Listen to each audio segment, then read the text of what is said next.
Bom dia, pessoal. Para quem não me conhece, meu nome é Cláudio Sabino. Sou advogado constitucionalista e justo filósofo cristão. Hoje, notadamente, dia 3 de setembro de 2024, e 3 aí é a Trindade, que é ver Deus em três dimensões, ou seja, o Deus Pai, o Deus Filho e Deus Poder do Espírito Santo. E esta é exatamente a razão pela qual desde já peço que o Todo-Poderoso, Deus Pai, Deus Filho e Deus Poder do Espírito Santo, doravante possa me iluminar e me inspirar para que eu possa fazer a melhor interpretação possível, que em tese possa refletir o verdadeiro espírito da lei de Deus e da lei dos homens, pois Tiago é pedagógico em nos ensinar por cumprir somente a lei de Deus em detrimento da lei dos homens, também nos coloca na condição de pecador. E esta é exatamente a razão pela qual devemos sempre fazermos o maior esforço possível para honrar não somente a lei divina, mas também a lei dos homens, pois esta é uma das vontades do Todo-Poderoso.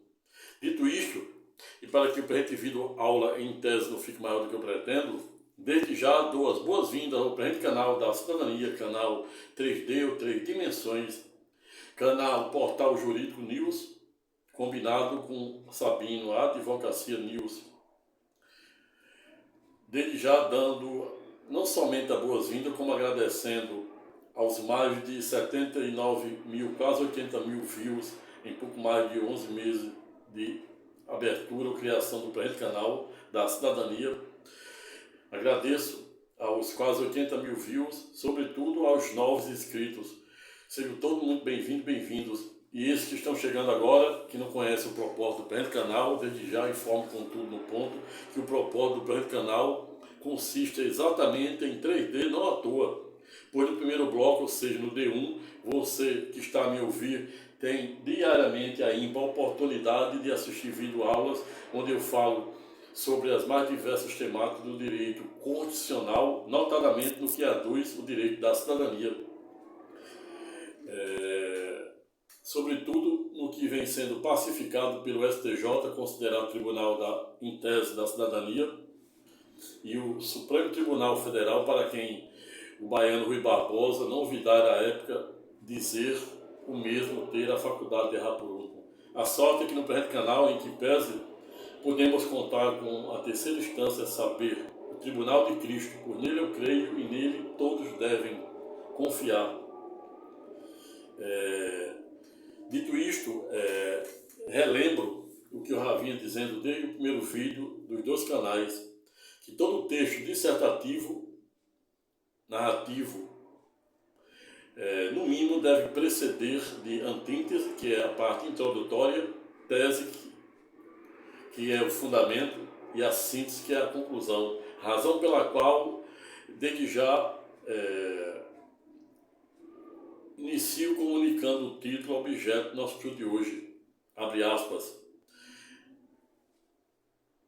Como ser advogado, um advogado sem fronteira, diante da iminente crise de legalidade e legitimidade em que passa a nossa justiça brasileira, à luz da injustiça epistêmica testemunhal e hermenêutica, fecha aspas. Eis a questão, como dizia o grande dramaturgo, e por que não dizer, um dos maiores poetas britânicos de todos os tempos, qual seja William Shakespeare, para quem certa feita não ouvidarem dizer existir entre o céu e a terra ângulo mais coisa do que a nossa vã filosofia imagina.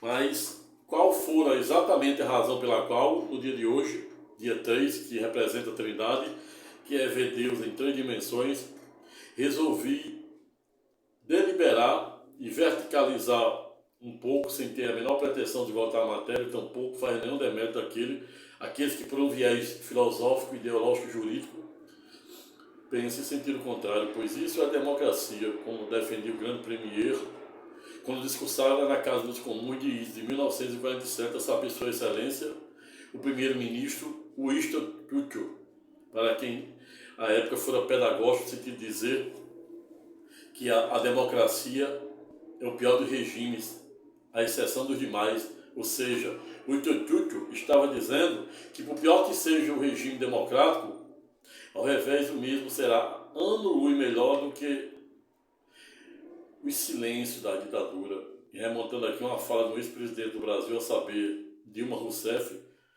para quem está hoje presidindo o BRICS, Banco Internacional, mas a mesma gostava muito de dizer que mais vale o barulho das revoluções ao silêncio das ditaduras, remontando exatamente essa fala do primeiro-ministro britânico, Winston Churchill.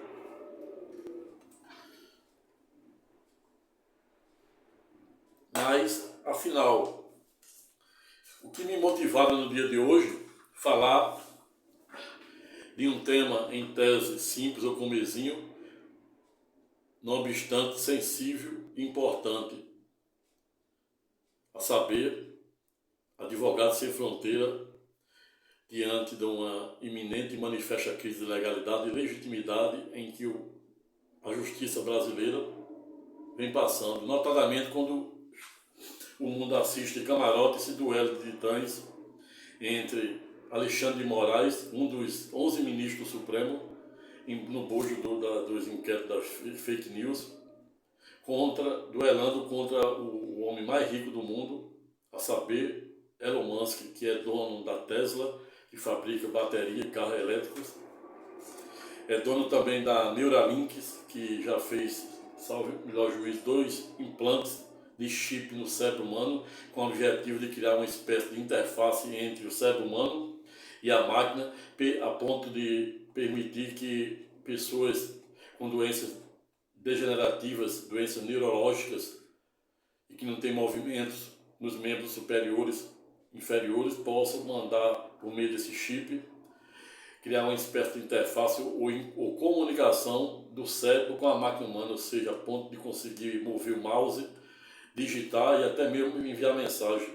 E isso, em tese, gera uma espécie de preocupação, notadamente quando não se perde de vista no ponto o número 666 da besta, que está no livro escatológico da Bíblia. Pois se esse chip, em tese, permite que o cérebro mande mensagem para um computador por via reflexa, da mesma sorte, o homem pode manipular, por meio desse chip, a mente humana. E isso é muito preocupante. Mas isso será objeto de outra videoaula, onde eu irei delimitar os contornos e alcance, não somente desse primeiro implante pela Neuralink, que é uma das empresas de Elon Musk, como também aquilo que a ciência chama hoje, notadamente as pseudociências, chamam de internet das coisas. Será objeto de uma videoaula onde eu irei falar os contornos e alcance desta misteriosa, né, internet das coisas e o que tem por trás de tudo isso e desses chips implantados na mente do cérebro humano por Elon Musk. Muitos dizem que é o símbolo da besta, é a codificação, mas não irei antecipar spoiler para que você se inscreva no presente canal. Convido o maior número de pessoas para fazer o mesmo. Por no presente canal, para além de você ter acesso a videoaulas versando sobre direito constitucional, toda a ramificação do direito constitucional, notadamente aquilo que vem sendo deliberado e pacificado pelo STJ Supremo sobre saúde, sobre segurança pública, sobre previdência social, sobre direito do consumidor, direito imobiliário, etc.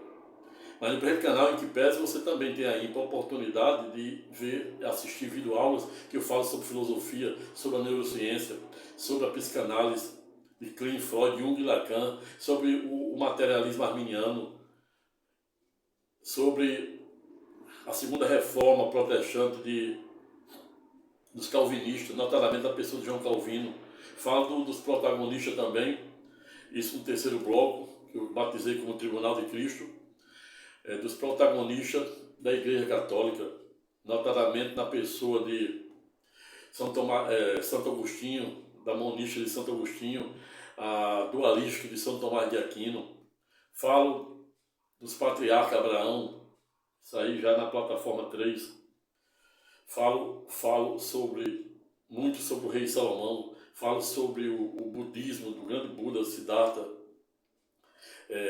por meio da teoria do Zen, falo do estoicismo, falo da neurociência, falo de geopolítica, falo de direito internacional, dentre diversas outras temáticas. E esta é exatamente a razão pela qual te convido a se inscrever no presente canal, se ainda não o fez, convidar o maior número de pessoas para fazer o mesmo. Se gostar do presente vídeo, deixe seu like. E também, se sentir à vontade, deixe seu comentário de forma educada, respeitosa e elegante.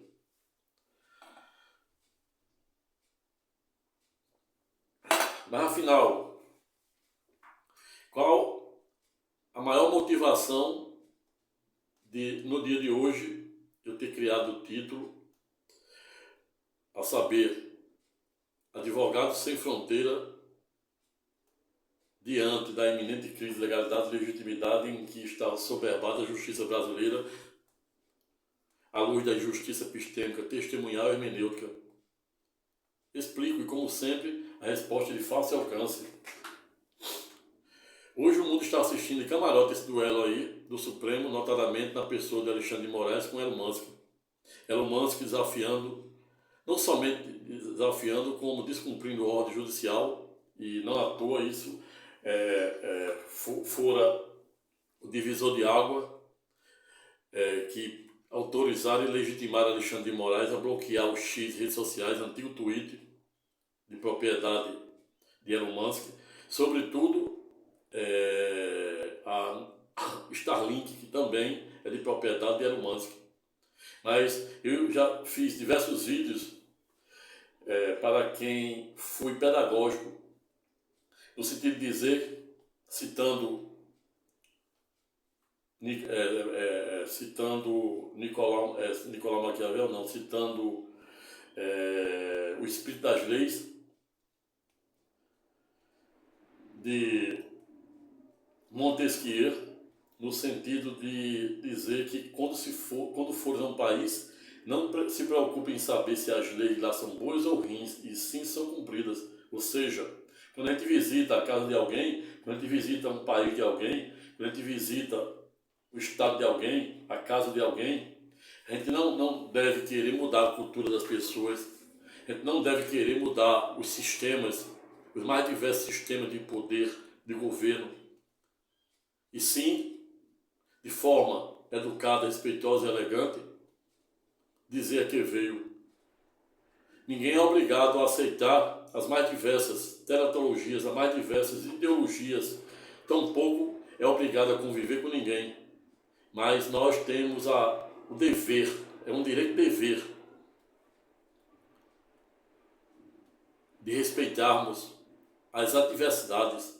E é isso que consiste democracia. Democracia é conviver, saber conviver com o desigual. E não à toa existe o clássico princípio da isonomia formal, que consiste exatamente em tratar todos igualmente, independentemente de cor, raça, etnia, orientação sexual, religiosa. Mas também existe o princípio da isonomia material, com base nos direitos afirmativos, para quem defende que devemos tratar os desiguais desigualmente, na medida de sua desigualdade no limite da lei. Mas o que a gente vê hoje no mundo, notadamente quando a gente está vendo esse duelo de titãs entre o Supremo Tribunal Federal, notadamente na pessoa de Alexandre de Moraes e o bilionário Elon Musk, que também é dono da SpaceX, uma empresa que fabrica foguetes, em parceria com a NASA, tem um projeto de povoar Marte até 2030, 2050, levando no primeiro foguete 1.000 humanos. Mas Elon Musk, com sua trajetória de visionário, salta aos olhos as suas obras, mas isso não o legitima a querer abusar do direito e fazer desvio de finalidade. Como defendia Montesquieu, quando fores a um país, não se preocupe em saber se as leis lá são boas ou ruins, sim são cumpridas. Decisão judicial, em tese, se cumpre. Se existe alguma omissão, obscuridade, contradição e até mesmo teratologia, com base no artigo 489, parágrafo 1º, existe um palco adequado. E o palco adequado é a recorribilidade ordinária até o 2º grau, e se não resolver, e se tiver cabimento, e se tiver diante de um advogado constitucionalista competente, você pode lançar a mão da recorribilidade extraordinária de superposição junto ao STJ e Supremo Tribunal Federal. Mas o fato é que as injustiças epistêmicas, sob a perspectiva testemunhal e hermenêutica, se espalham em todo o contexto da justiça, seja ela justiça brasileira, seja ela justiça internacional. E o que é injustiça epistêmica? Explico, como sempre, resposta de fácil alcance. Essa tese da injustiça epistêmica foi criada por uma juiz filósofa britânica, a saber, doutora Elizabeth Miranda Frisch, notadamente em 1947. E dada a tese consiste exatamente em determinada pessoa ser tratada, ser julgada, não pelo contexto de seu direito, não pelo contexto de seu processo, mas simplesmente pela sua ideologia, pela condição de ser negro, pobre, pardo, de ser morador de rua. Seu processo é julgado por capa, como dizia Marco Aurélio, ex-ministro aposentado do Supremo, que processo não deve ser julgado por capa. E me vem à mente outro erudito, para quem no curso de pós-graduação da UFRN tive a honra de fazer diversos artigos sobre as suas obras, a saber, Sua Excelência, Dr. Eros Graus, para quem for pedagógico de dizer que o direito não deve ser interpretado em tiras, ou seja, ele deve interagir, contextualizar com os princípios gerais do direito.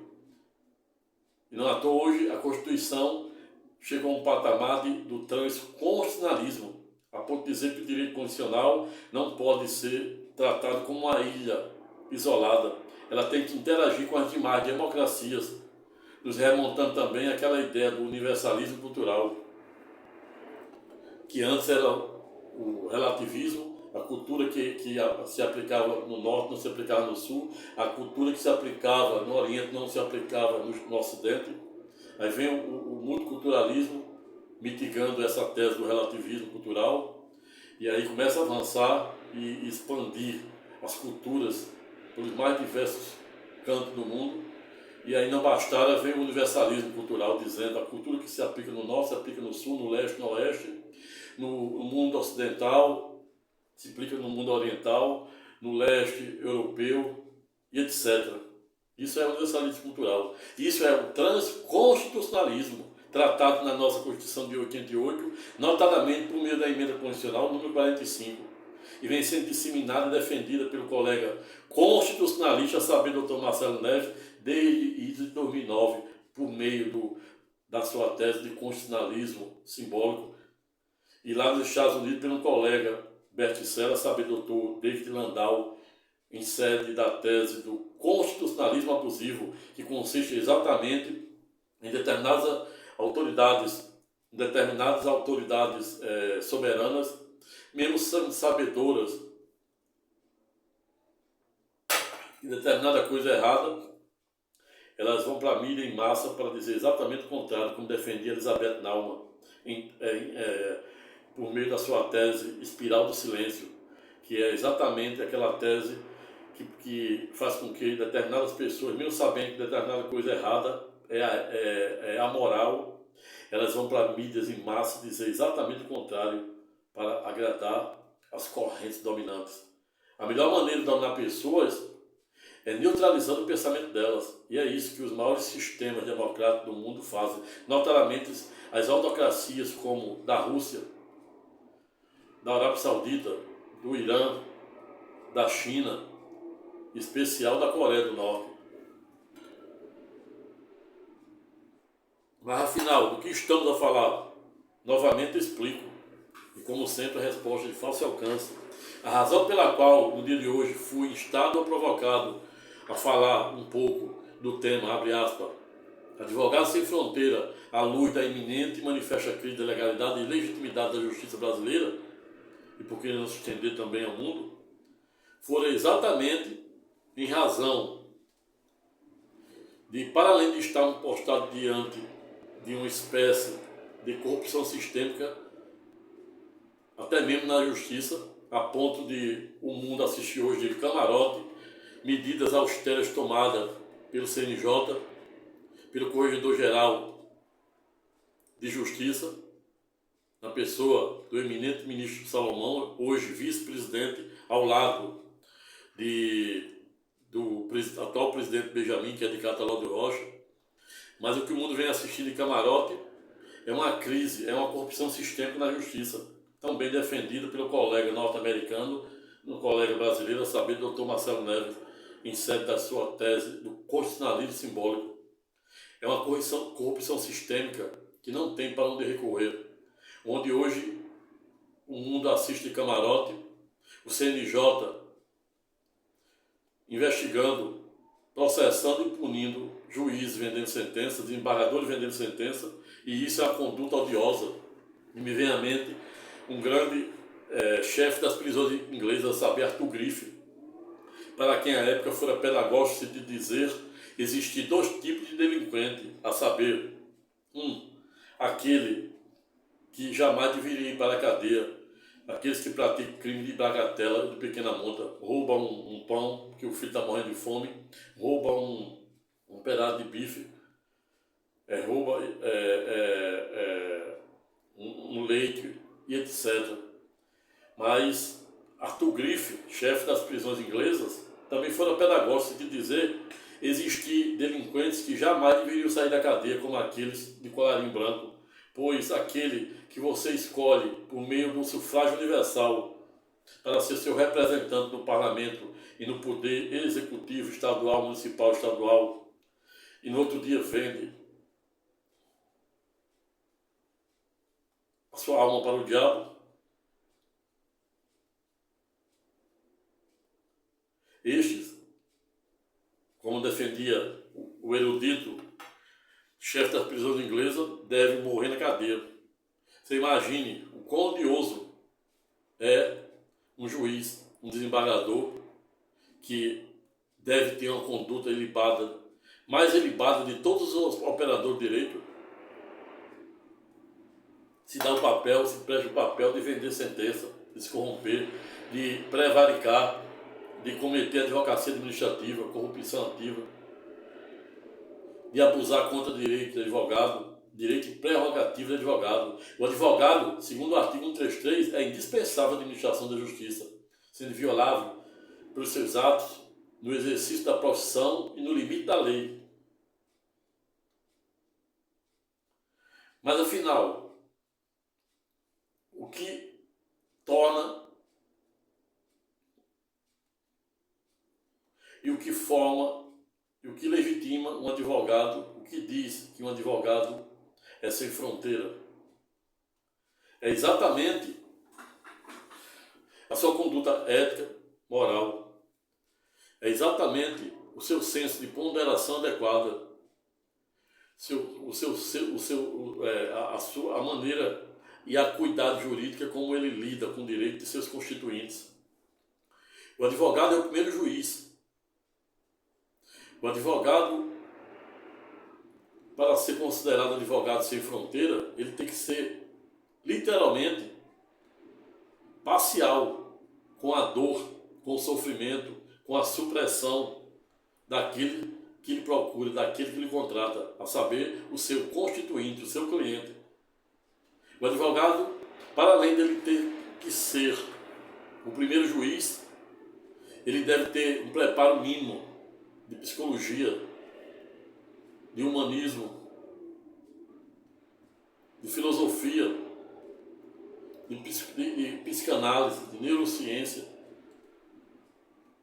para poder compreender a dor de seu constituinte. O advogado, diversamente do magistrado, que deve ser imparcial, o advogado é um direito dever dele vestir a camisa e ser parcial quando ele assume um ônibus público, ou seja, um direito dever de defender o direito de ser constituinte. É claro que isso não autoriza nenhum advogado a abusar do direito, a fazer desvio de finalidade, tampouco nenhuma ingerência capaz de violar os colorários da ética e da moral, em especial da força normativa da Constituição. Quando eu falo em advogado sem fronteira, por analogia, imagine os médicos sem fronteira que abdicam de suas vidas, de seu conforto nas cidades, nas grandes cidades, e vão trabalhar como voluntários nas guerras, nas pandemias, nas guerras civis, pessoas impávidas, destemidas. Então, quando eu falo em advogado sem fronteira, como você ser um advogado sem fronteira, consiste exatamente em você nunca abrir mão da ética, da moral, dos colorários, dos clássicos princípios explícitos do artigo 37, princípio da legalidade, publicidade, legitimidade, eficiência. E no caso do juiz, não somente o juiz, como todo e qualquer operador de direito e homem público, deve cumprir rigorosamente os comandos do artigo 37. Eu sempre defendi a tese para a qual todo gestor, para ser um gestor probo, competente e ético, basta cumprir a cabeça do artigo 37 da Constituição Federal, que lá disciplina, dá as diretrizes básicas de todo homem público, que tem que, no caso do juiz, notadamente, deve ser, para além de ser probo, honesto, ético,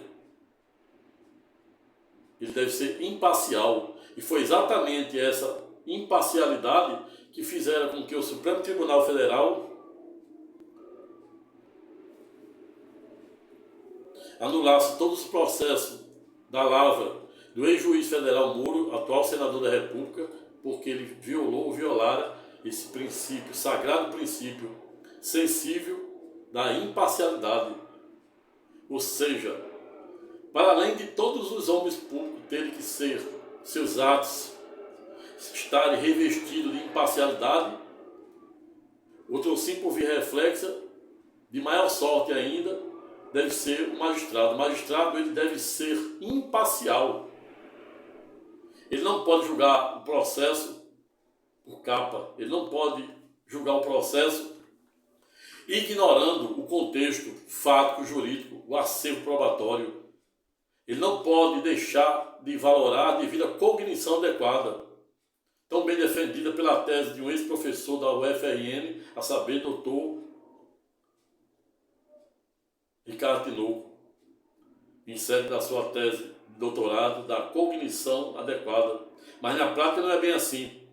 O que a gente vê na prática são decisões omissas, contraditórias e obscuras. E para além disso, teratológica, com base no artigo 489, parágrafo 1º, que dói na alma e dói na carne. Há mais de 15 anos atuando na Justiça Comum estadual e federal no âmbito do direito público e privado, tive a lamentável oportunidade de me deparar com as mais odiosas, as mais teratológicas decisões que eu fico até hoje perguntando como é que determinadas pessoas são juízes e juízas. Não tenho o menor talento. Não estou aqui fazendo nenhum demérito, especificamente nenhum, mas falando com base em mais de 15 anos de atuação na Justiça Comum estadual e federal, notadamente em sede do direito público e privado. O juiz, ele não está acima do bem e do mal.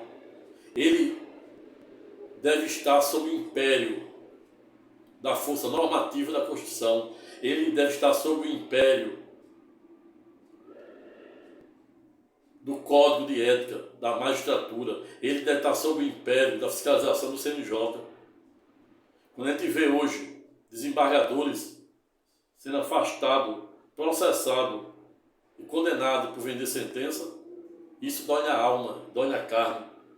Pois aquele magistrado, ele é para ser um homem mais probo, mais ético. E não à toa para passar no concurso, salvo aquele do quinto, para passar no concurso de ingresso no primeiro grau da magistratura, ele tem que ter uma conduta ilibada. Como é que uma pessoa tem uma conduta ilibada que chega ao ponto de vender sentença, de se corromper, vender a alma para o diabo? E essa foi a razão pela qual eu fiz um vídeo de democracia, cultura, evangelho e justiça de fariseu, onde a lei diz uma coisa, o regimento dos tribunais diz uma coisa, a Constituição diz uma coisa, a própria jurisprudência pacífica do STJ, do Supremo, diz uma coisa, e o juiz faz exatamente outra, prevaricando, cometendo advocacia administrativa, cometendo crime contra direito e prerrogativa de advogado, especial dos jurisdicionados, que dependem diariamente de uma decisão da justiça. É exatamente disso que estou a falar, desta manifesta e odiosa crise de legalidade e legitimidade em que está revestido a justiça brasileira. Falo aqui com base em estatísticas, não é com base em meras ilações.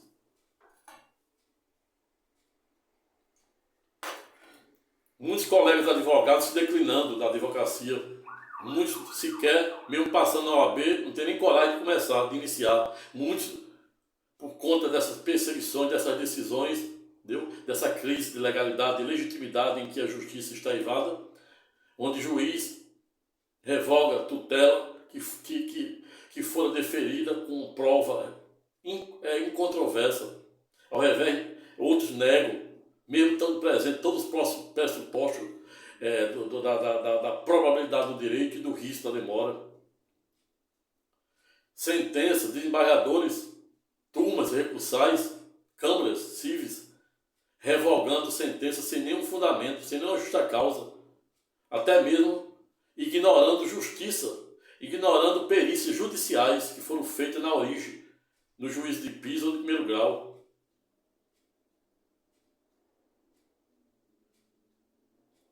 Julgamentos que membros de turmas recursais acompanham, na maior parte, o relator sem analisar, com a devida cuidado, com o devido esmero que deve ter todo julgador com direito dos constituintes, especial com impávido, exaustivo trabalho de nós, advogados, que somos o primeiro juiz. Não existe processo, não existe justiça sem o trabalho do advogado. O advogado é o primeiro juiz, por quê? Porque ele é o primeiro a ter o contato com o sofrimento, com a dor, com a supressão de seu constituinte. E na maior parte das vezes, como este que estava a falar, tive que tirar dinheiro do bolso para bancar as custas de um processo. As pessoas não têm nada, pessoas pobres que não têm nem o que comer. E tive a honra de, neste mais de 15 anos de advocacia, dar um pouco de dignidade a muitas pessoas menos abastadas, que sequer tinham uma renda, um salário mínimo, e conseguiam um salário mínimo, outros dois, e hoje eles têm um mínimo de dignidade. Então o advogado, ele é o primeiro juiz, e esta é a razão pela qual não existe justiça sem advogado. É o advogado indispensável à administração da justiça, conforme o artigo 133 da Carta da República. Mas o que a gente vê na prática são odiosas e manifestas supressões de direito, não somente ao direito de nossos constituintes, como por via reflexa, até mesmo direito e prerrogativa dos colegas advogados. E esta é a razão pela qual convido você, colega advogado, guerreiro deve ser, para não aceitar que nenhum operador de direito nenhum juiz de piso, nem o desembargador, nem o ministro suprima e abuse de direito e prerrogativa de advogado, pois o advogado é indispensável à administração da justiça. O que observa-se hoje na dinâmica forense são diversos obstáculos epistemológicos de acesso à justiça, começando por indeferimento, às vezes em massa, sem nenhuma justa causa, do sagrado direito da justiça gratuita, tutelado no artigo 5º da Constituição Federal. Muitas vezes, juízes indeferindo justiça gratuita por mera perseguição, por mera ideologia, ou seja, a clássica injustiça epistêmica, porque uma pessoa é advogado, então ele não pode ter direito à justiça gratuita, porque ele é empresário, ele não pode, mas é pacífico. O artigo 98 e 99 do CPC é pedagógico, dizer que quando um pedido, uma declaração de uma pessoa natural é feita no bojo de um processo dizendo que não está em condições, ali existe uma presunção, não obstante ser relativa, mas existe a presunção para a pessoa natural. Pessoa jurídica tem que comprovar. Mas as pessoas naturais, eu falo isso com base em diversos processos que vem atuando, comprova que seu cliente, seu constituinte não tem condições, prova com extrato, prova com despesas, prova com registro, né, nos bancos de dados do seu nome negativado e por aí vai, conta cancelada, cartão cancelado, mas juízes, desembargadores ignoram. Se isso não for prevaricação, se isso não for corrupção passiva, se isso não for advocacia administrativa, se isso não for supressão do direito e abuso do direito, sobretudo desvio de finalidade, eu não sei o que mais é não.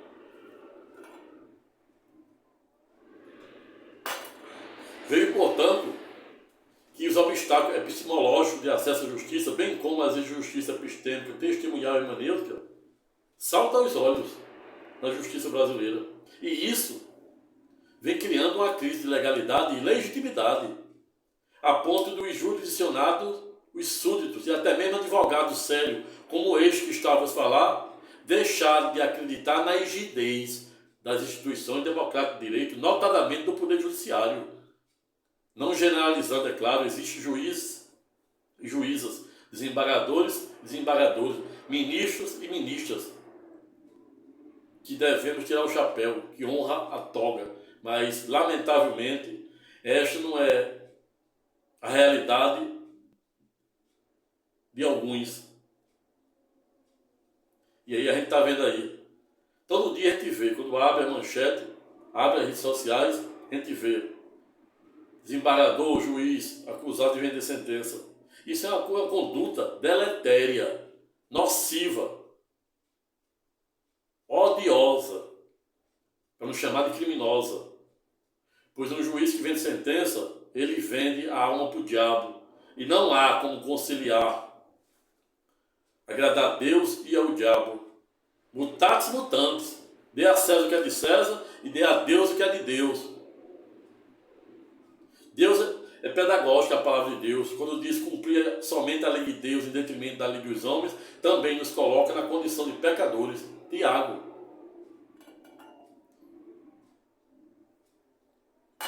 Mas o fato é que os obstáculos epistemológicos de acesso à justiça, bem como as clássicas e odiosas injustiças epistêmicas, testemunhal e hermenêutica, estão espalhados em todo o poder judiciário, criando uma crise de legalidade e legitimidade, a ponto de os jurisdicionados e até mesmo advogados deixarem de acreditar na rigidez da própria justiça, que fora criada para equilibrar a balança e equilibrar os demais poderes.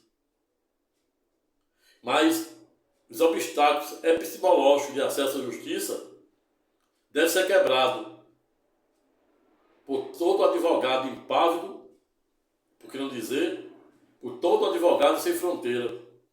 O advogado sem fronteira é aquele que não abre mão dos colorados da ética, da moral e da força normativa da Constituição. É aquele que, mesmo se deparando com com as mais odiosas e manifestas injustiças epistêmicas, testemunhal e hermenêutica, ato contínuo ele se torna impávido.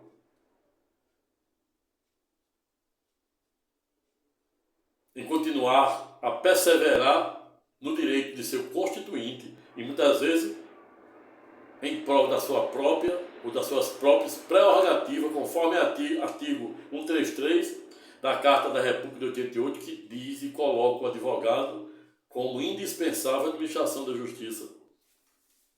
Mas os obstáculos epistemológicos, sobretudo as injustiças epistêmicas e as supressões, as teratologias, saltam aos olhos, começando pelas sumas impeditivas de recursos criadas ao longo da história do Poder Judiciário, que diz que o juiz de STJ Supremo não pode rever fato e provas. Aí eu pergunto, como é que um julgador, seja ele de piso, seja ele do STJ do Supremo, vai julgar um processo com a devida cuidado jurídica, segurança jurídica, sem ter acesso ao acervo probatório e aos fatos? Isso é o maior paradoxo, a maior teratologia que já foi criada no Poder Judiciário. Seria um demérito àqueles que pensam em sentido contrário. A classificação 7 do STJ não pode rediscutir fatos. Ora, se no primeiro ou segundo grau houve omissão de A, da primeira até a última letra do alfabeto, por que o STJ não pode rever os fatos que não foram, e foram ignorados pelo primeiro e segundo grau? Isso é a supressão de direito. Isso é a supressão de instância. E é isso que você, colega advogado, deve ficar atento, deve despertar. Você deve despertar o verdadeiro espírito da advocacia. O verdadeiro advogado constitucionalista, o verdadeiro advogado sem fronteira, ele tem que saber refazer a rota. Às vezes, gente, existe por malícia, mera deliberação e perseguição, magistrados de primeiro grau, de segundo, trava o direito de muitos constituintes por meio da falta de impugnação específica, por meio de algumas sumas imperativas de recurso, por meio de pré-questionamento da matéria, por meio da repercussão geral e agora criada, estendida também por simetria aos recursos do STJ, que é a transcendência da matéria federal, como é cobrada na repercussão geral do recurso para o Supremo Tribunal Federal. O Supremo Tribunal Federal disse que o STJ é que tem competência para fazer a admissibilidade de recurso extraordinário, assim como as turmas. Pasmem-se. Dói na alma e dói na carne quando observamos que de um acervo de 2 milhões de advogados inscritos na Ordem de Advogados do Brasil, apenas, pasmem-se, 5% consegue ter um recurso reconhecido na instância extraordinária ou de superposição do STJ, do Supremo e dos demais tribunais superiores do trabalho militar eleitoral. E isso gera uma injustiça epistêmica.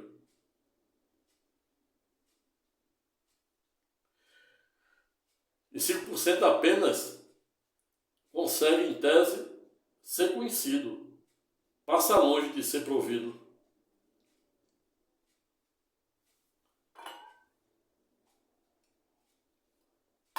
Afinal, o que significa ser um advogado sem fronteira? Advogado sem fronteira é você, diariamente,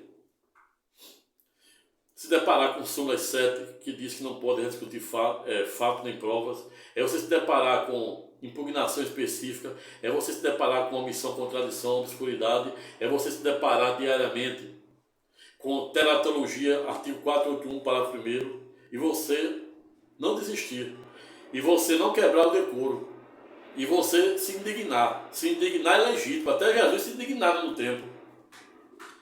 Mas dada indignação deve se dar no palco adequado e de forma legítima, em especial sem quebrar o decoro. Fiz um vídeo aí, que será publicado em breve, falando da regra do 73855, que é a regra criada por um professor emérito da Universidade dos Estados Unidos, Na verdade, ele é um indiano. Albert criou essa regra do 73855 para dizer que na linguagem apenas 7% representa coerência, inteligência, consistência da fala, da tese, da retórica. 93% é expressão não verbal. E aí por isso que disse, baixe o tom e melhore o discurso. Como a gente está vendo aí, no debate dos candidatos a prefeito de São Paulo, os candidatos, com palavras de baixo calão, provando total despreparo, notadamente para gerir a maior capital do país, da América Latina, quiçá a terceira maior do mundo. Mas as injustiças epistêmicas, os obstáculos epistemológicos de acesso à justiça se espalham em todo o contexto da justiça. Transcendência da matéria federal, súmula 7, súmula 282.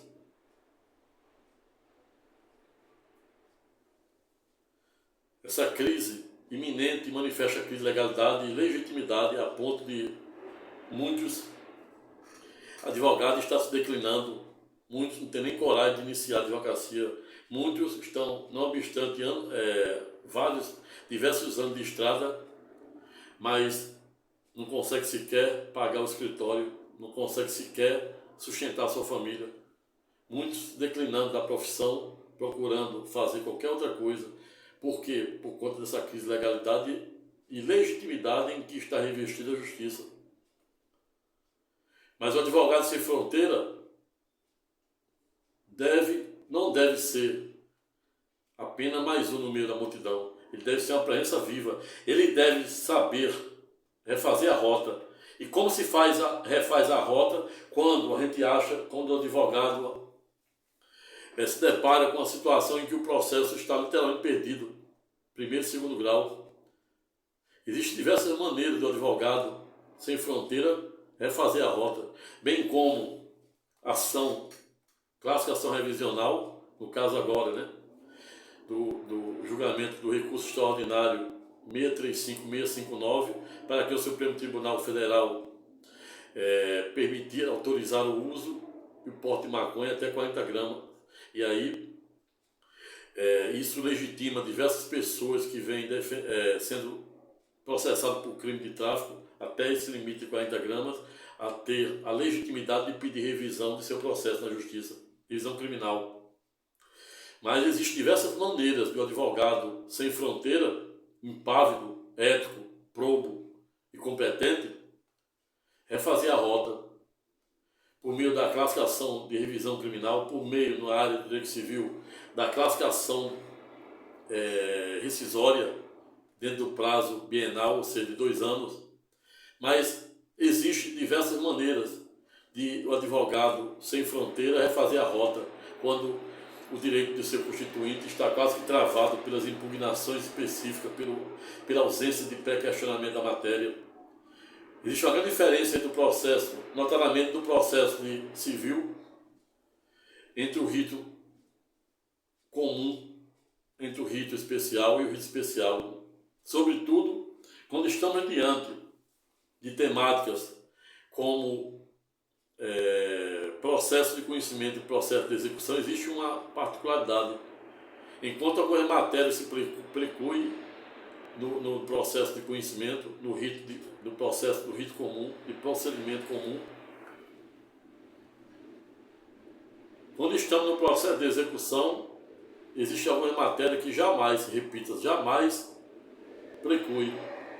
Pode ser arguída a qualquer tempo, em qualquer grau de jurisdição, por meio de uma mera petição. Por meio de uma mera petição, num processo que passou 10 anos, 20 anos, transitou em julgado no primeiro ou no segundo grau, no STJ ou no Supremo. Não cabe nem ação rescisória mais, porque expirou o prazo bienal, 2 anos. Mas você pode reabrir um caderno processual com a simples petição, com a simples exceção de pré-executividade, por exemplo, numa execução em que não fora feita citação na origem, alguém que era para ser citado não fora, questões de matéria de ordem pública que pode ser arguída a qualquer tempo, isso é refazer a rota. Exemplo maior do que o advogado do atual presidente Lula, que estava condenado por diversas vezes e já transitado julgado, e ele refez a rota por meio de um habeas corpus, conseguiu anular todos os processos, provando que existem matérias de ordem pública que ela não preclui nunca. Existem as prescrições peremptórias e existem outras que não são meramente delatórias. Então existem diversas maneiras de um advogado sem fronteira refazer a rota quando ele acha que está tudo perdido. Notadamente, quando você está diante da Justiça do Trabalho, existe uma particularidade. Vou te dar uma bola de ouro para você reabrir a rota e começar a reabrir o caderno processual. Imagina a situação em que você tem uma ação trabalhista. Essa ação trabalhista você perdeu por diversas omissões, contradições, obscuridade e até teratologias, e você não consegue reformar essa sentença por meio do RO, que é uma espécie de apelação da Justiça do Trabalho, e sobe transito julgado, e aí você entra com um recurso, você entra com agravo de petição por TST, transito julgado, e aí você transitou julgado, você pode reabrir esse caderno processual para poder discutir fatos no bojo da classificação rescisória, que tem uma dinâmica diferente da justiça comum. Na justiça comum, se você entra na justiça comum com a ação rescisória, no segundo grau, não obstante ser a competência originária do segundo grau, ou seja, dos tribunais de justiça, o recurso cabível é o recurso especial. É claro, se houver omissão, primeiro o embargo, depois o recurso especial, o extraordinário, se couber também, o Supremo, e o especial para o STJ. Quando você está diante da Justiça do Trabalho, existe uma particularidade. Você entra com a ação rescisória e, se aquela ação rescisória for julgada improcedente, diversamente do que acontece na Justiça Comum Estadual e Federal, que você só pode entrar com recurso especial para o STJ e o Supremo, e ali praticamente seu direito é travado, pois mais de 90% dos recursos, 95% dos recursos não são nem conhecidos, sequer providos. Mas na Justiça do Trabalho, você tiver uma ação rescisória julgada improcedente, você pode devolver toda essa matéria no bojo de um RO para o TST. Nem se diga que estamos em recorribilidade extraordinária, ainda é ordinária, não obstante ser em Brasília. Então você vê as diversas maneiras que um advogado sem fronteira, um advogado competente, pode fazer para tutelar o direito de seu constituinte, sem quebrar o decoro, de forma legal e legítima. Pois se indignar é legítimo, desde que o advogado faça no palco adequado, por meio da recorribilidade ordinária, que se dá até o segundo grau, e, se tiver cabimento, por meio da recorribilidade extraordinária em sede do STJ e o Supremo Tribunal Federal. Isso é ser um advogado sem fronteira. Da mesma forma que existem os médicos sem fronteira, os cristãos sem fronteira, como hoje se declara o grande palestrante, saber, Dr. Augusto Cury. No passado ele disse que era um fervoroso ateu, mas vi declarações dele na mídia dizendo que hoje é um cristão sem fronteira. Então seja também um advogado sem fronteira. É aquele advogado que não aceita que o direito de seu constituinte seja jogado por terra. É o advogado que é impávido, que mesmo sem quebrar o decoro, ele se indigna diante da injustiça, das omissões, contradições, obscuridade, especial, as teratologias que não são poucas, as supressões de direito, ao direito de seu constituinte. O advogado sem fronteira, ele é o primeiro juiz que tem contato com o sofrimento, com a dor, com a opressão, a supressão, a injustiça de seu cliente. E ele tem que ser preparado, ele tem que ser revestido de sabedoria, muita sabedoria filosófica, jurídica, para conseguir transformar negativo em positivo, para ele conseguir refazer a rota sem quebrar o decoro, no palco adequado e de forma legítima.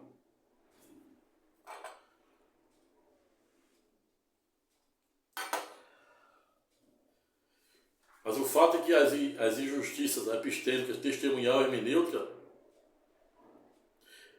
sobretudo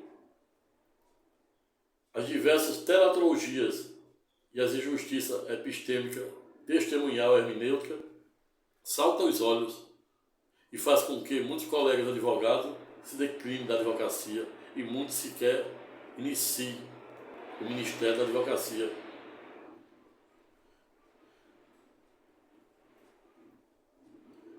E esta é exatamente a razão pela qual sempre defendo que o advogado é o primeiro juiz.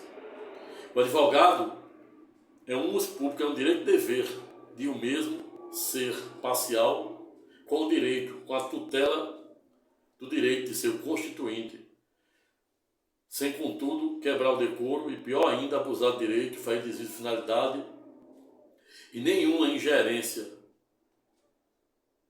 Se indignar é legítimo. Ser um advogado sem fronteira é saber refazer a rota sem quebrar o decoro.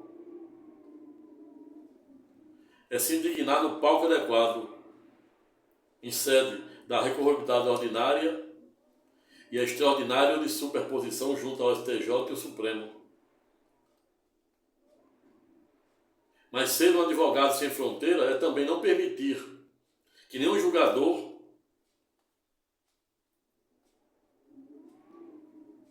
suprima, tampouco viole direito e prerrogativa de advogado, pois advogado, nos termos do artigo 133 da Carta da República, é indispensável à administração da justiça. Razão pela qual concluo para este temático no sentido de dizer que ser um advogado sem fronteira, na acepção jurídica do artigo 133 da Constituição Federal, combinado com o artigo 7 da Lei de Abuso de Autoridade, consiste exatamente em um advogado ser perseverante no direito de seu constituinte, agindo com o devido esmero, a cuidado jurídica, evitando aventuras jurídicas. Hoje, notadamente depois da reforma da Justiça do Trabalho,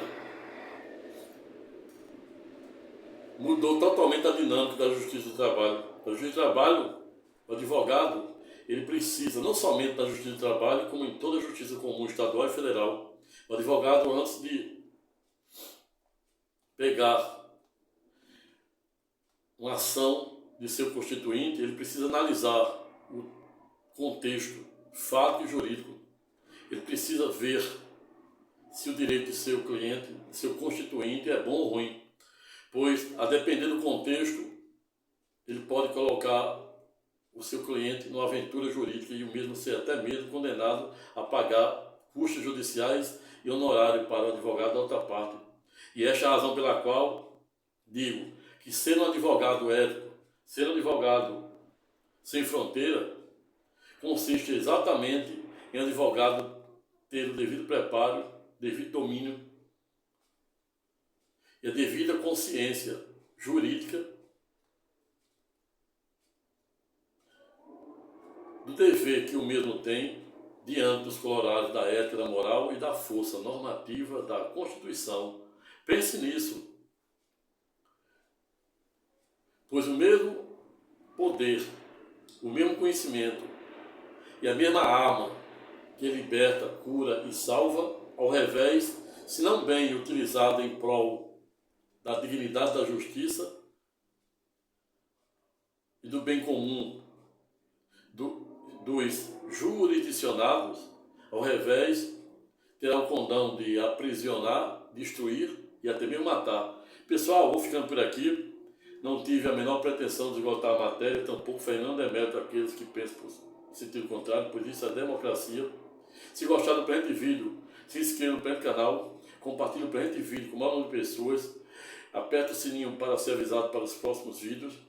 Se sentir vontade, deixe seu comentário de forma educada, respeitosa e elegante. Até a próxima e fique com Deus.